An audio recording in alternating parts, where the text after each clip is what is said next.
छह शिक्षकों दरमा बंद कलाहांडी जिले में चली स्वतंत्र सघन संशोधन एसआईआर कार्यक्रम में अवहेला अभियोग में प्रशासन पक्षर कठोर पदक्षेप नि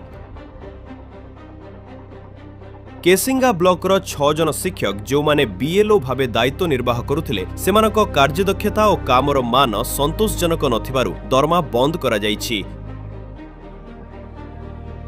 सूचना अनुसार केसिंगा बीडीओ निर्देश क्रमे गोष्ठी शिक्षा अधिकारी आनंद कुमार बेहेरा 6 जन शिक्षकों दरमा को आगामी निर्देश पर्यंत बंद करिसेंती।